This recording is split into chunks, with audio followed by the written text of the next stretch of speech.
Ito po ay Yamaha Mio Pasio. Nagkaroon po siya ng mga gasgas. Ayan po.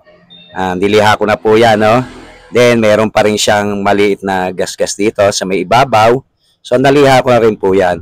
Hindi ko na po ito binaklas. Nilagyan ko na lang po siya ng tape, masking tape at mga papel, no? O dyaryo. Pwedeng gamitin dyan. So, para hindi madama yung mga hindi ko pipintahan. Sa ating pagre-repaint po, may mga ilang katanungan dyan. Unang katanungan po dyan ay kung dapat ba nating tanggalin yung dating pintura kung ito ay mayroon ng pintura. So, kapag may pintura na, no, let's say katulad nito, depende po yan sa sitwasyon ng ating ire-repaint. Kung ganito po, no, ito alam po natin na stock paint at makinis pa naman. So, nagkaroon lang ng mga damage na kailangan i-retouch. Yan, lilihain lang po natin iyan ng 1,000 grit na liha. Sasabay na rin po natin ng dishwashing liquid para sigurado po tayong malinis at kapitan po ng pintura. So, dapat pa ba tayong gumamit ng primer? Yan, maganda rin pong katanungan yan. Sa paggamit po ng primer, kung yung ating pong ire-repaint ay nagalusan, sumagad po sa surface o let's say sa plastic, sa metal, kailangan po nating bugahan muna yung portion na lumabas po yung surface ng primer. Ano ba magandang primer? Sa akin po, ang kalimitang ginagamit ko ay Gilder Epoxy Primer Tray.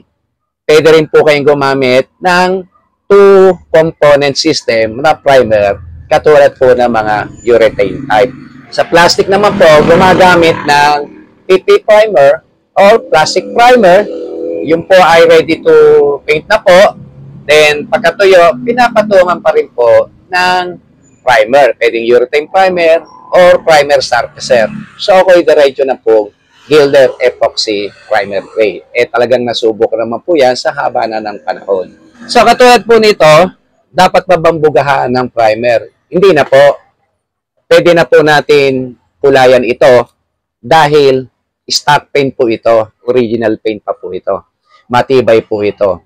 Pero kapag sa tingin nyo po ay nirepaint na, para makasiguro po kayo na maganda yung kapit ng pintura doon sa inyong ire-repaint at hindi magkaroon ng reaction, mas maganda po, bugahan po natin ito ng primer. Pero pwede nyo pong isapalaran kung magandang klase naman yung pintura at sa tingin nyo, maganda pa yung pintura niya. Walang mga bubbles, walang natutuklap. So, pagkaliha po ng 1,000 grit, wet sanding at nasabon po ng dishwashing liquid, nalinis pong mabuti, pwede nyo na pong irektang kulay na po yan. Ang babakbakin lang po natin ay yung po may mga natutuklap na portion na, may mga bubbles, tubot-libot-like, pwede pong yun ay may kalawang kung metal, at pwede rin namang may hangin kung yun ay plastic. So, madadami lang po yung ating ibubugang bagong pintura. So, ito po yung aking i-retouch lang po. Nagkaroon lang po ito ng malit na tama. So, itong kulay na to ay pinamix ko lang sa paint center. So, ere po yan. So, ang sikreto po nito, kung ito po ay hindi saktong kakulay at mahirap naman po talaga magpamix ng saktong kulay. So, ang gagawin po natin dyan, kung itong portion na ito ay wala namang kasama, no? Walang kadikit, let's say, walang kadikit na pairings na hindi re-repaint. So, pwede na po nating bugan ito lahat ng kulay para makasiguro po tayo na pantay. Pero kung katulad po nito, ayan po, meron po siyang karuktong nakakulay. Ito po ay kakulay nito. So, ito lang po ang tama niya. Ang gagawin po natin dyan, ito, kung hindi na po nasagad sa plastic at like primer po yung natira, pwede na po natin kulayan to. Ang gagawin po natin dyan, pa-blend. Huwag po nating lalahatin. Kung sakto po yung kulay, no? Pero kapag hindi po eksakto yung kulay, lahatin na po natin yan dyan. Yan, bugahan na po natin lahat yan. So, pagdating dito ay pahapyawan lang po natin. wag po nating aabutin dito para sakto pa rin yung kulay. Kakulay pa rin po niyan. Ayan. Ayan, magkaruktong po yan eh. So, pag ito binugahan nyo ng kulay na ibubugan yung bago dito, baka magkaroon ng variation. So, dadayan po natin yan. Maring hanggang dito lang po yung ating buga, pabanising po o panipis po. Para pagdating po dito, ay magkakulay rin po yung dalawa. Hindi po siya mahalata. So, ito, dahil ito naman po ay walang katabing kulay, so, pwede na po nating lahatin. Pero kung sakaling eksakto yung kulay, maganda po. So, kung ito lang ang may tama, bubugahan natin yan ng panipis lang din. Yung medyo malapit po yung spray gun hanggang ilalayo po natin para pa-miscoat na po yung banda dito. Then, pwede na po natin bugahan lahat ito ng top coat clear. Total, fairings lang naman ng motor. Pero kapag sasakyan po ang ating bubugahan, minsan kung nandito lang ang damage, ito lang itinatop coat hanggang dito. So, pa-blend. Then, pagka buga po ng top coat, ay binubugahan po ito ng urethane thinner para mawala po yung angge. Then, saka po ibabapping. So, medyo mahirap. Kung dito po sa fairings ng motor ay maliit lang naman, bugahan na po natin ang buong top coat. Kahit hindi po lahat ang kulay, at least yung top coat po ay ating malahat. So, dito po ay gagamit ako ng, yan, ito po yung aking gagamitin, Superb Crystal Clear 2K Top Coat Clear. Ayan, 2 component din po to. So, ito po yung hinahalo, no, na pinaka-catalyst niya, pero ang tawag sa kanya ay Super Crystal Clear Hardener. So, iba-iba po yung tawag, eh, no. So, sumabang po yung pansala. Ito, sinasala po pa rin po, no? Para sigurado tayo. So, dito po ay gagamit po ako ng urethane thinner. Kalimitang gamit ko po ay Ansal, pero ito po ay gold, no? Okay rin naman po to. So, ayan. Kasi ang kagandahan po ng urethane, ito po ay gas resistant. Basta 2K po, no? Ibig sabihin ng 2K ay 2-component system. Ito po ang mixing ratio niya. Ayan, 3:1:1. Ang ibig sabihin po niyan, 3 parts po niyan, yung pinaka-top coat clear, 1 part nitong catalyst or hardener, at 1 part ng urethane thinner.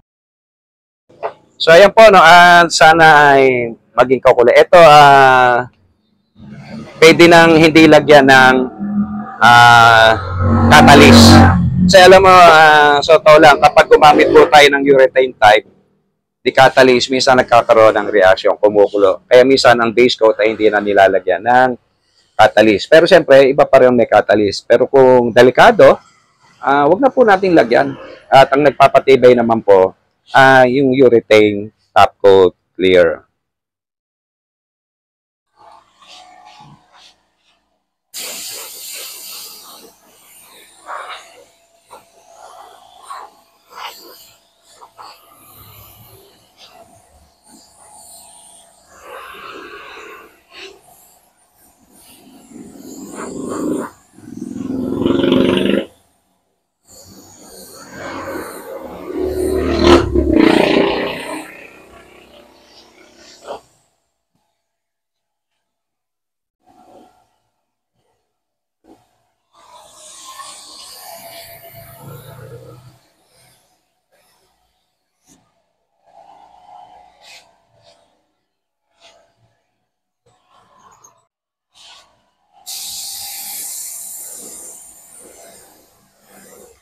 Bubuga ko na po ito ng kulay, pa-blend po, no? Pagdating dito sa ibaba, hindi ko na po bubugahan. Panhapapyaw lang po.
So ito na po yung pinaka-outcome niya after ma-retouch po, no? Yung mga maliliit na dent o gas-gas.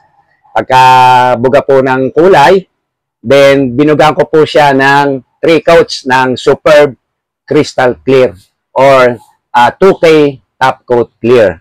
Sa kulay ko, sa tingin ko medyo green, pero hawig na rin. Kaya yung ginawa kong buga dito, sa ilalim, ay hindi ko isinagad. Hanggang dito lang, pa-blend, no? O pa-vanishing. Para ito, kung dating kulay, ay humawig sa duktungan. So, kaya hindi pansin, pagka tinitigan nyo itong duktungan, pares na pares talaga. Kasi, hindi po nabugahan to. Pahapyaw lang po. So, gano'n lang po yung diskarte, no? Pag nag-retouch po tayo, na hindi nating bubugahan lahat. Wala namang nagiging perfect na pagtitimple, no? Unless na lang, katulad sa kotse, may mga code o may mga timbang. So, sa motor, kinakapalan po talaga ng mga nagtitimpla ng kulay. So, malapit naman po yung kulay. Pasado na rin po.